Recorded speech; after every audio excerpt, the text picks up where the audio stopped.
I probably would have left it alone and moved on with my life without her, but it was his smirk that did it. He made me act with that smirk, and whether she saw it or not, their complete disrespect tore my soul. It was obvious that Samantha, with whom I had lived for 6 years, would not be my wife for long. Part of the problem in our marriage was that I had been working too much for the last 6 months. I was in line for a major promotion, and with it would come a very significant increase in wages. This meant Sam could quit her job and we could start our family. The other problem was that Samantha is a beautiful woman, one of those stunning beauties who never learn to be a bitch when men flirt with her. She doesn't exactly flirt back, but she has a wonderful smile that sends the wrong signal. Since Sam looks so much like Scarlett Johansson, with the same beautiful face and great body, just taller, men are naturally drawn to her. I had my suspicions for some time. She worked late too often and had to travel out of town more often. But the grin on his face at their company's holiday party was irrefutable proof. I almost had to force Sam to invite me to this party, and now I know why. Respect is an important thing in my family. By the way, my name is John Simoncelli. If you'll give me a few minutes, I'll give you just one example. In high school, I was the best player on the school team. It was early in the season, and we were facing the team that had the best chance of keeping us out of the championship. The opposing pitcher threw a fastball right at my head. The ball missed my face, but hit my helmet. I stood up and ran first. I looked at the pitcher and he gave me a smirk, and then quietly mouthed, "Bastard." I rushed at him and surprised the crap out of him. Instead of playing like most baseball fights, I punched him right in the nose, breaking it and getting blood all over his nice white uniform. After that, all hell broke loose. I was suspended pending a hearing on whether I would be permanently disqualified. My coach was pretty disgusted with me, but my old man agreed with me when he took me home. I saw what that asshole did and I said to myself, "You can't let these clowns disrespect you. Everything will go to waste after they find out what I did." However, the coach's disapproval bothered me. He's been my coach for the last 3 years and I wanted him to respect me. When I showed up at his office the next day, he gave me a lecture that I never forgot, until now. Why do you care what some scumbag tells you? You know where I grew up. At the intersection of State and 75th Street, where some thug was always trying to piss me off. I'm lucky. Neither my mother nor my father would tolerate any fighting. It helped me stay on track to college and get out of the slums. Now I live where I want. I'm doing what I love, and these stupid thugs are either dead, in jail, or living in a room with a needle in their arm. So here's the thing. If you play with me again, there will be no more fights, no matter the circumstances. As a result, I was suspended for 3 games. Someone was keeping an eye on me because Ron Mueller, the opposing catcher, showed up at the hearing. He seemed disgusted with the way his coach was trying to win. Their coach ordered the pitcher to throw that ball with the intention of disqualifying me forever. Ron didn't want to win the title that way and saved my ass. Ron ended up being the catcher on my college team, and eventually the best man at my wedding to Sam. Let's get back to the present. I could have gotten over this if Samantha had shown a little respect and just said, "It's over, and I'm leaving." I've been dumped before. Not since college, though, and not from the woman who stood in front of hundreds of our friends and family and vowed to love me forever. But I could handle it. Believe me. Ever since Sam chose her path by apparently sleeping with her coworker, Jacob Harris, and coming home to give me a few seconds, I felt like one of those cartoon characters. My coach on one shoulder whispers in my left ear, "Take the high road and go," and my father on the other shoulder screams in my right ear, "Crush them both, son." It didn't take me long or any secret spy tricks to get the concrete evidence I needed. On the Monday morning after a party at her company, I quit my job, hired a divorce lawyer, and hired a private investigator. The first night that week when Sam called me and told me she was working late, I called the ex-police detective and he followed them to the asshole's townhouse. There are no photos of them actually having sex, but I'm sure they didn't spend 2 hours in his townhouse analyzing spreadsheets. Everything was ready for Sam's next visit to his home. She called me on Friday night to let me know that she and a couple of women from the office were going out for drinks and dinner. "Don't wait, John. It's been a while since I had a bachelorette party. An hour after her call, I drove to the address the detective gave me and saw Sam's car parked in the driveway. I knocked on the door and was surprised when he opened the door, standing in his robe with the same grin. "Never mind, John. I have a black belt in karate. I'm not here to start anything, Jacob. She's yours now, and the last thing I need is a lying, cheating bitch as a wife. Tell Sam to come to the door so I can deliver these papers." I showed him an envelope made of thick paper. I called, "Sam, come down the stairs." There's no need to hide. Sam came down the stairs wearing a robe identical to the asshole's. I almost smiled. "Sam, here are the divorce papers. Find yourself a lawyer and ask him or her to contact mine to negotiate a settlement. Do not come home tonight or any time until tomorrow evening. By then, I will have taken my things from our apartment and you can return." Sam took the envelope as if it were radioactive. "John, my parents and my brother's family were supposed to come over for brunch tomorrow. What should I tell them if I'm not there?" "No problem, Sam. Just before I came here, I emailed your brother and gave him this address. I told him that you and Jacob would be hosting your family here, not in our apartment. I assume he will receive the message in time. If not, I will inform them of the change of venue when they arrive tomorrow. Bye." I looked at Sam. She started to break down and cry, but then I saw it on her left hand, and I almost lost my composure. "Sam, you didn't even have the decency to take off my grandmother's wedding ring while you were having sex with that bastard?" "Give it to me now. The ring you gave me is in the envelope with the divorce papers." Sam completely broke down, but still took the ring off her finger. I left without saying another word. I wasn't entirely surprised when the doorbell rang at 11 on Saturday morning. Perhaps her brother did not receive my email on time after all. This is going to be awkward, I thought as I looked out the window and saw Sam's family on the porch. I had no idea how awkward it was until I opened the door. "John, we're sorry. I received your email and spoke with Sam. Can we come in and talk?" Over the next hour, her brother, mother, and father did everything they could to convince me that I should let Sam home and give up the divorce. It seems Sam went to her brother's house after I left her and Jacob. She admitted everything and asked them for help. Sam knew that I loved her mom and dad, especially since my parents moved to the Sunshine State after my dad retired. The three of them talked about counseling, forgiveness, and pity. I spent the next hour trying to convince them that this wouldn't happen. No one was happy and there were no smiles when they left. It took all my willpower not to hug my mother-in-law when she walked out onto the porch. She was crying, and I wanted to tell her that everything was okay, but it wasn't, and I didn't hug her. We spent the next few months dancing against each other as usual until the divorce became final. She wanted to talk, but I didn't. Her lawyer asked for advice. Mine said it would be a waste of time and money. The marriage was irrevocably destroyed due to my wife's infidelity. A week before the divorcee, I was invited to Ron's house for dinner. He knew more of the nasty details about why Sam and I broke up than I did, because his wife Jelly and Samantha were still in touch occasionally. I sat in his kitchen and watched his wife Jelly prepare dinner. Jelly, as we all call her, was 7 months pregnant and simply beaming. Ron saw me looking at her belly and knew what I was thinking. "John, let's go out onto the porch and chat. Meet me there. I'm out of beer."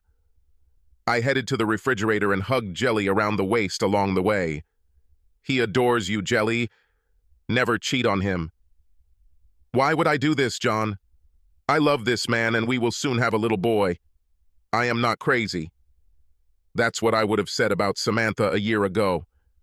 Look at us now, 6 days after the divorce. Sam got stupid, John. I'm not nearly as dumb. Ron won't try to talk me out of this, will he? Go there and listen to what he has to say. I'll tell you what I tell Sam every time she calls. I will support you both in any way I can, short of giving either of you my opinion on what you two should do. I kissed Jelly on the cheek and went outside. I handed Ron one of the beers and waited. "John, Sam wants to meet with you and talk before the divorce becomes final. She called me and asked me to invite you." There is nothing surprising. I thought about it a little because this isn't the first time she's asked. Why should I give her the pleasure of her repentance? All this will do is calm her down, and I'm not going to give her that. I wouldn't either, John. But let me ask you, do you have any outstanding questions that she can answer for you? If so, put it on her. Get your questions answered first, then do whatever you want. Come out, stop and listen to anything. What he said made sense. So you didn't call me here to give her another chance? No, John, I want only the best for you. If this concerns divorce, then I agree with you. I met Sam the evening before our trial in a small cafe. We asked for a table in a quiet corner. Thank you for meeting with me, John. Sam looked like she was about to burst into tears.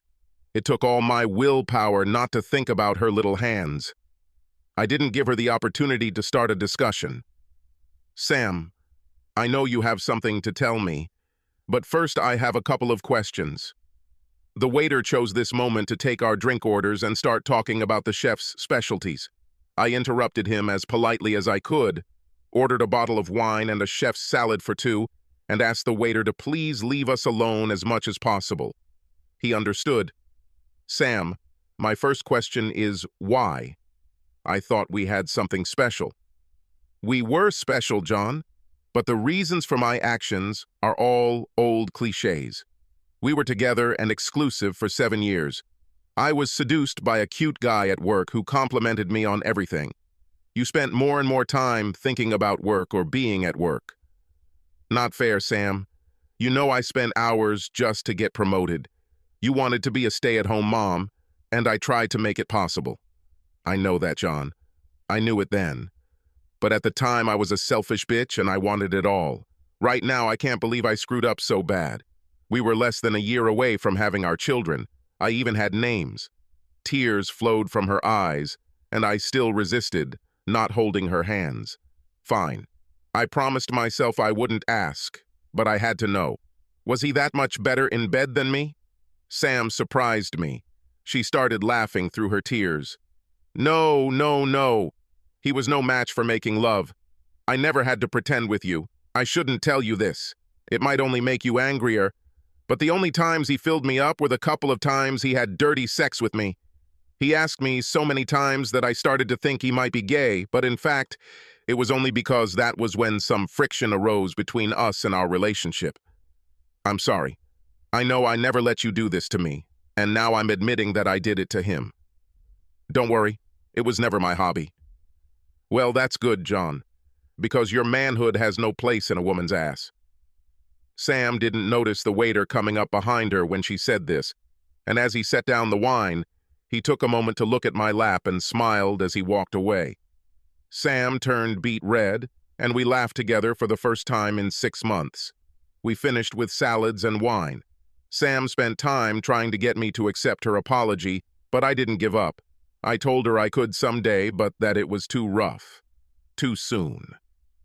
As we stood up to leave, Sam dropped one last bomb on me. This is another reason for my actions. John, sometimes you can be as cold as ice. Our marriage will end tomorrow, and you are like a statue. No tears, no screams. I cry myself to sleep every night. Did you really love me? Sam, I loved you more than you can imagine. But first, let's clear a couple of things. Several times tonight, you mentioned your actions. Let's call it what it was. You cheated on me, Sam. You slept with another man when you should have been faithful, leaving everyone else behind. Secondly, whether I go home tonight and get drunk or cry is my business. Most likely, after our divorce tomorrow, you and the asshole will become a couple. He has already shown what he thinks of me by sleeping with my wife, ending my marriage and laughing at me all the while. If I cry now or tell you about my bad nights, you will definitely tell him one day. Then this arrogant idiot will laugh again at my expense. Don't push me, Sam. You don't want to see the demon that's lurking beneath the surface. The next day, I didn't go to court. My lawyer took care of this. It was a modern, no-fault divorce with equitable division of property. The marriage had just ended that day. Months have passed since the divorcee. I used this time to plan. I actually received a promotion at work and a big increase in salary. But I had no one or nothing to spend it on. I probably spent too much time on the Literotica website after Ron told me about it one night over drinks. Ron told me the ins and outs of the loving wives category and said that there are hundreds of stories in which a jilted husband takes revenge on his ex and her lover. I read stories, take notes, and rate my favorite methods of revenge. Ideas that would land me in jail were rated pretty low. Psychological terror was rated quite highly. The ranking changed after I had the misfortune of running into Jacob one afternoon. I didn't know it at the time, but after our divorce, Jacob and Sam started dating again and were now engaged. Jacob made it clear to me that he won. I lost. Sam was a fantastic lover that he couldn't get enough of. And there must be something wrong with my sexual abilities. If Sam was so easy to get into bed with when we were married, was I a coward for turning and walking away? I wasn't afraid of Mr. Black Belt, but I just spent 2 years busting my ass to get this promotion, and any physical altercation would have ruined that half of my life. This guy has already ruined my personal life. Will he get satisfaction from ruining my work life too? I left. My method of retribution came to me like a bolt from the blue. That's a funny thing about some guys. They can't help themselves and dip their pen into the company's inkwell. Jacob was no exception. Sam wasn't the first woman from their group he'd dated. One day I received a call from Helen Smith, a woman I met at a company party. She wanted to meet me for dinner, with her treats. Things were getting serious between Jacob and Helen, she thought, when he suddenly started treating her like a disease. Jacob left Helen when he decided to pursue my wife. Things became tense again between Jacob and Helen while Sam was struggling with our divorce, but immediately turned cold when the divorce went through and Jacob and Sam became a couple again. Helen was furious, and hell hath no fury like a woman scorned. How could you let Jacob steal your wife without so much as a sob? I was at that holiday party last December and saw how Jacob acted. I was still in love with Jacob and hoped that you would fight for your wife. You didn't do anything. Are you ignorant or just a weakling? This dinner invitation was Helen's attempt to give me some courage. I sat back in my chair, took a sip of my drink, and thought about how I could answer her challenge. Helen, I'm sorry. I don't know you. I don't know how much I can trust you. At the moment, the amount of trust is limited, but I can tell you that I am not a weakling and that there will be consequences someday. Have you ever heard the saying, revenge is a dish best served cold? Helen looked at me. Damn, I didn't think so. Are you Sicilian? Right. And if you're really interested in some kind of revenge, then just sit quietly for a while and one day I'll call you and ask you for a favor. Nothing illegal, but very important. That evening, I returned home, and my ideas began to become clearer. But could I trust Helen to keep her mouth shut? I secretly made inquiries with someone I could trust, and he confirmed Helen's story. Helen and Jacob dated, and their breakup coincided with the discovery of Sam and Jacob's relationship. While we were talking, my source apologized for missing the first date and not warning me in advance. He kindly reported that the company's senior management was tired of the romantic trauma surrounding Jacob's affairs, was in the process of rewriting the company's workplace romance policy, and that Jacob was rumored to be skating on very thin ice. During my separation and for 2 months after my divorce, I hired escorts for my sexual and social release. Cindy Fox and I would go to dinner or a show every 2 to 3 weeks, and end up having sex in bed for a couple of hours before she went home. It cost me a pretty penny, but, as I said, I had nowhere else to spend my increased salary after the promotion. This was my first time paying for sex, at least directly, but I didn't want to tempt myself into getting back into the relationship. So Cindy became my assistant whenever I felt like it. She also became an integral part of my plans. I called Helen and told her that if she agreed, she only had 2 tasks. First, give me Samantha's schedule for the times when she will be out of town on business.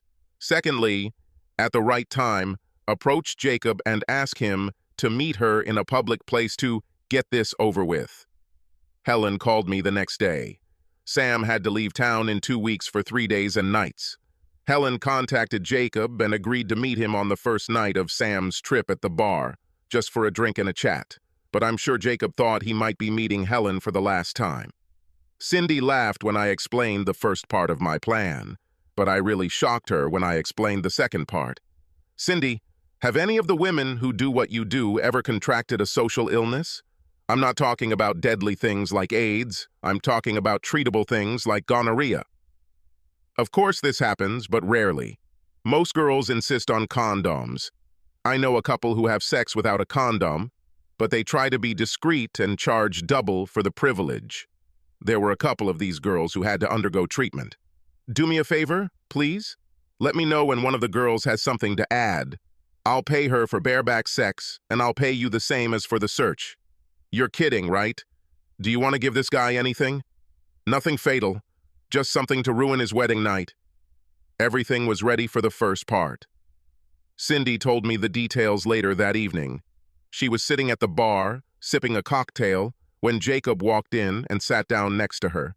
They exchanged smiles, and Jacob ordered a scotch. Cindy was dressed in a casual business suit and looked very professional.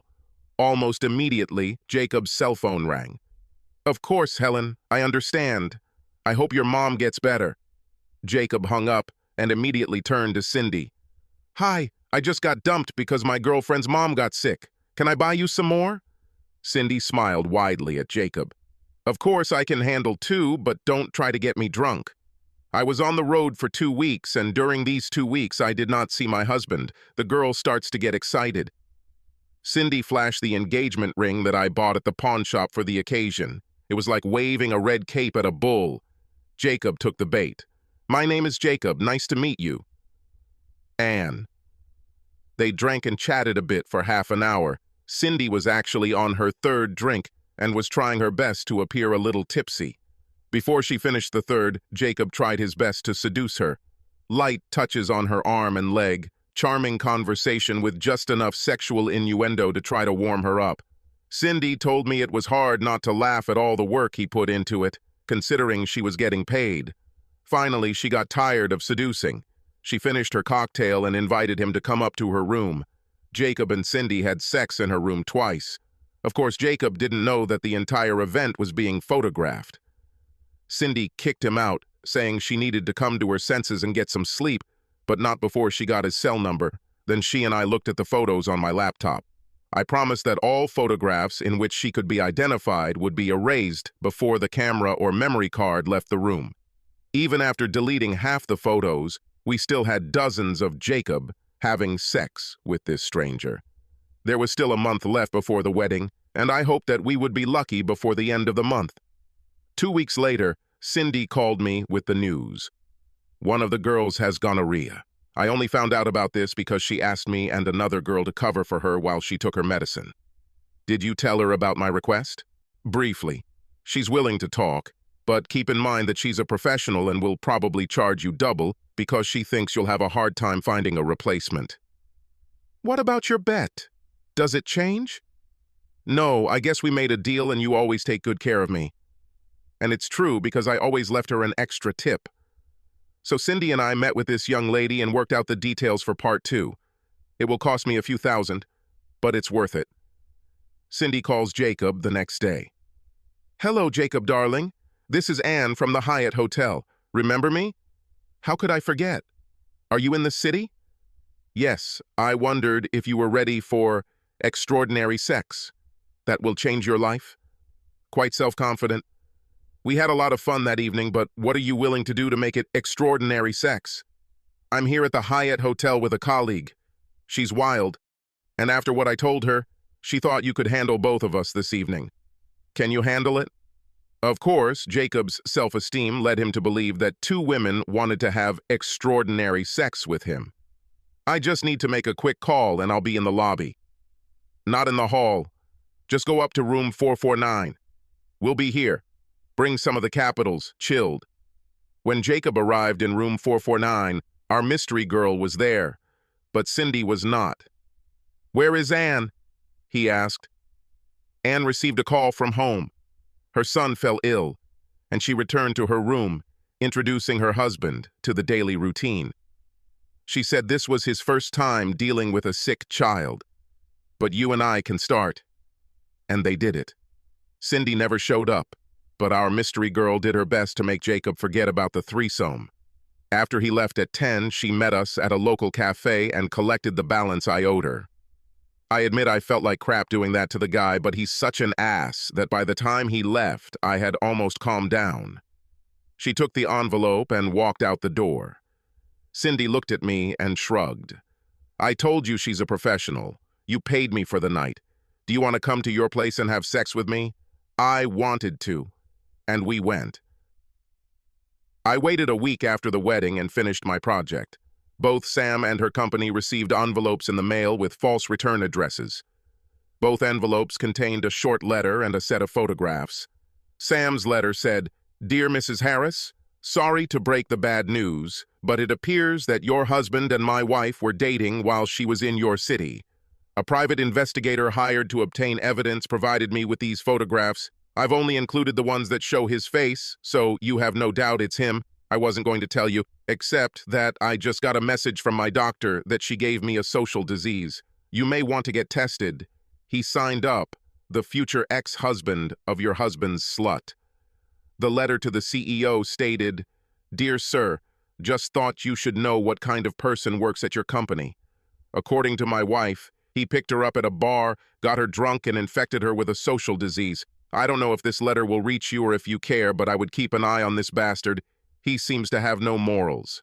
He signed, "One regretful husband." Everything quickly fell into place. Sam's family dissolved the marriage, Jacob was fired, and there are rumors that they were both on medication. I was pretty much busy getting my life together. Sometimes I imagined the subsequent scenarios. In one scenario, I beat the crap out of Jacob. In another, I pretend to return to Sam, take her to a foreign country, and then leave her there without any cards or passport. I could have done the same if it weren't for the vision of her mother and what it would do to her. I may have been so cruel to my ex-wife, but not to my ex-mother-in-law. But I quickly lost interest as my new job became more interesting and challenging. This continued until the next Simoncelli family picnic. Uncle Vin, my father's older brother, was there. Uncle Vin is tied up, if you know what I mean. He called me over and we chatted quietly. "Johnny, tell me about your divorce. What happened?" "I like that girl." I told Uncle Vin's version of our breakup in Reader's Digest. "What did you do with it?" I then explained what I did to get revenge. "It's terrible, but it's not exactly scorched earth." "No, Uncle Vin, I did my best to put this behind me. I took the high road." I explained to him why. "This is good, and these are good reasons. You know, that baseball coach really did you a good service." Uncle Win was no bigot or less of a bigot when it came to race, but he always thought it was funny that a black man from the slums of Chicago had the same influence on my life as my father. If you had been like your hot-tempered dad, you wouldn't be the person you are today. Many times I had to calm my little brother down or he would end up dead or in jail. Have you ever talked to Coach Price? Only a few times, and not since my senior year of college. I kinda lost touch with him. You should look for him. He volunteers at the Boys and Girls Club of West Palmer. Let him know what he did for you. It's nice for a man to hear that from time to time. But right now, go to your father, hug him, and tell him that you love him. He needs to hear it too. Uncle Vin was a funny guy. I heard that many people are afraid of him, but next to me, he always behaved like a teddy bear. I actually went to see Coach Price, and he convinced me to start volunteering at the club. I even started dating his niece, a beautiful woman, but that's another story and will have to be posted in the romance section of Literotica. In other words, no drama, just love. And one last thing. For my 30th birthday, I received a birthday card from Uncle Vin. It simply said, "Happy birthday, nephew. Nobody laughs at Simoncelli." It seems one Jacob Harris was found last night in the alley behind the bar he frequents. He was the victim of a robbery. Nothing life-threatening, but he had a broken nose,